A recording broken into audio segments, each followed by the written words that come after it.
home runs. 290 of them were at Wrigley Field, and there you see him greeting the family, including their adopted daughter, Elena Olivia, who Ernie adopted when he was 77 years old. Liz was 52, and he said, I want to have Liz have an opportunity to have a child, and she didn't. Here is Billy Williams.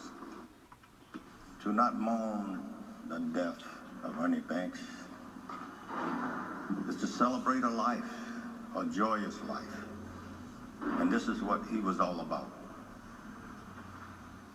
Ernie has been the cornerstone not only of the Chicago Cubs, but the city of Chicago. And those who have met Ernie,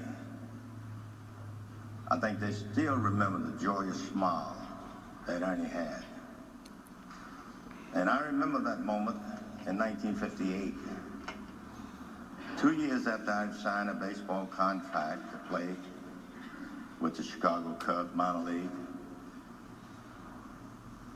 I went to spring training because myself and a guy by the name of Lou Jackson, we were two of the best ball players in the organization at the time. And when I first went to Mesa, Arizona, one of the first individuals came up to me, and I could still see it now with a smiling face, welcoming me to be a member of the organization.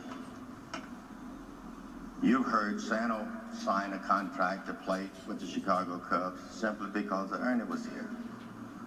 And I remember those times in spring training, Ernie and Tony Taylor taking me around, showing me the rope about playing the game of baseball. And from that moment, I learned a lot. I learned a lot about playing, about interacting with people. Not only him telling me about these things, but I was watching him. I was watching him. And I watched the time that he talked to people, enjoyed people, just really made friends with people. Anytime you met him in Chicago, many people have met Ernie here in Chicago. When Ernie walked up to you, as though he'd been knowing you for years, and he never hardly forgot a name. I had the opportunity to room with Ernie for about 2.5 months. After then, I had to get out of that room. After I found out what Juan Sporn threw, after I found out what Joey J threw, I'm naming some guys that, I was a young individual not knowing the pitchers in the league. And of course, after I got all the information I could get, I had to get a room by myself. Because there were times we didn't go to bed until about 2 or 3 o'clock in the morning. He was continued talking about, not about himself, never did talk about himself, talk about the pitchers, how they tried to get him out. You understand that? How they tried to get him out.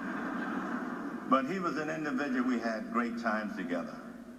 And when I came to the Cubs, 2 years later, I came with the Cubs in 1959.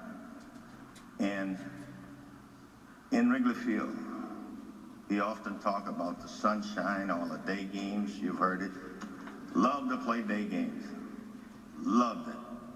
And I guess 1966, when I moved to Chicago, and Ernie was on 82nd and Rose, and I was at 74 in Constance. And Ernie would carpool for a week, and I would carpool for a week. And there were many conversations that we had coming down Lakeshore Drive. Not only about the pitchers, not only about the players in the game of baseball, but just about life, just about life. Just talking, different things that happened, the current event. And he was a guy that I never did see him read a book. I never did see him read a book, but he knew about everything. He knew about everything. And I remember when we played the Cardinals, Torrey might remember this, and every time the Cardinals came in town, Bob Gibson was pitching that day. And Bob, he'd come out of the clubhouse, he mean already, And Ernie be around the batting cage and say, Billy gonna hit a home run off of you today. I say, Ernie, don't make it mean, man. But he was just a joy to be around. I see some of the teammates here from the '69 Cubs. They know, they experienced the time that we had. Ernie come to the ballpark and we be dragging, and he go out of the clubhouse and he says, it's a good day for two. You know, we can hardly get through one. We were tired. But Ernie never did have a mean streak in his body, and I could tell you that. The guys was asking me, he said, is he always like this? You know, when he go on the baseball field, he yabba, yabba, yabba. And they say, is he always like this? I say, from the moment he get up in the morning, late at night, he do the same thing. But as we grew and had a family, we spent a lot of time together. We would go to Mesa, Arizona, about 2.5 weeks before the season started. And we'll go down to the Buckhorn, which was in Apache Junction, to prepare ourselves for the coming season. Ernie and I would sit in this mineral water for like 45 minutes. We get out, get a good rub down. Then we go out and play golf. And at night, about 7 o'clock, because we knew it was going to be a 161-game season, we spent a lot of time with the family and just enjoying them. And we did this for several weeks. And then when baseball season started, we knew we had to prepare ourselves for the coming season. And as we did that, I see Joe, I see Jerry out there. And they grew up with my kids. Good to see you guys. Jan's not here, but it's good to see you. And I'm sorry I had to beat your butt that one day. But that's how we enjoyed each other. Ernie and I got together for so many times. We enjoyed the kids. We enjoyed everybody. And as Ernie would say, you know, all the time, we're going out at Wrigley Field, the most beautiful ballpark in the world. It could be raining, but Wrigley Field was still the best ballpark in the world. And the experience I had with Ernie, some of you have had a lot of experience with him, and we're going to remember this guy. Because as it was said, you go out to Wrigley Field, the sun is shining bright, and you might see this guy walking out and saying, let's play two, because that's the way he was.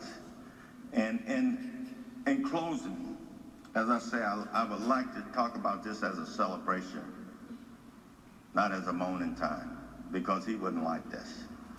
And happy birthday to you, Ernie. Today is your birthday.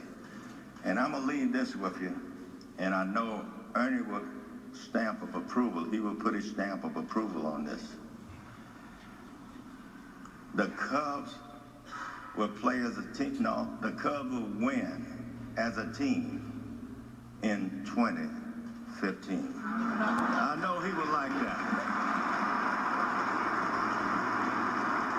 Sweet swinging Billy Williams from Whistler, Alabama. You know, Ernie was from Dallas, Texas, and they had that little rivalry going all the time between Alabama and Texas. And Ernie really loved Billy Williams. Mm-hmm. Loved him. There's the